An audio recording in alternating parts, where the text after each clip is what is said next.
4, 3, 2, 1. Cue music.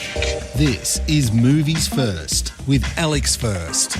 Try as I really wanted to like Free Guy, I simply couldn't, because it's one very silly movie. Two game developers invent, well, you guessed it, a video game, the backbone of which is stolen by their boss Antoine, Taika Waititi, who exploits it and makes some serious coin from it. The basis of the game is Groundhog Day. That is, the same thing happening every day with the same result. We're in a place called Free City, where there are lots of explosions, gunfire and flames. Hey, after all, it is a video game.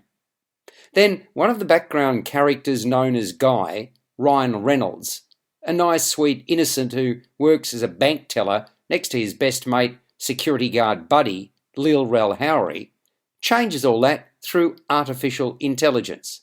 In short, Guy, who thinks that people who wear sunglasses are heroes, comes alive, in a fashion.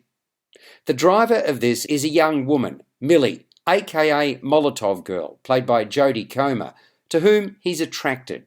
She is a manifestation of one of the two game designers.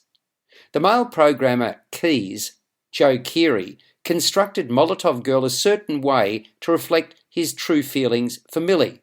So in the film, this is art imitating life on the outside of the video game, the two threads of which formulate the plot. And of course, Millie and Keys are out to prove that Antoine stole their intellectual property. For his part, Antoine has turned his attention to the next iteration of the game, which he expects will result in more riches. You're listening to Movies First. For more, like us on Facebook and follow us on Twitter. Visually and musically, Free Guy is appealing, but beyond that, it's not much chop. We get video game elements liberally smattered throughout, tick, and an ear-pleasing beat, second tick. Gamers playing and watching the game the world over we've seen many times before. I speak of these scenes in other movies, and here it looked relatively clunky.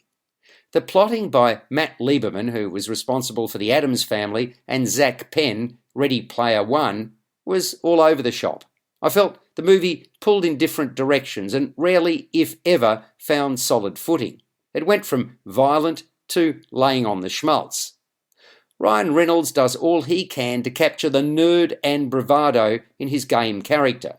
Jodie readily straddles her dual roles as game heroine and designer wanting to right a wrong. And this isn't the first time we've seen Taika Waititi taking the mickey out of his character. Director Shawn Levy, Night at the Museum, had inferior material to work with, and it shows. Free Guy scores a 5 out of 10.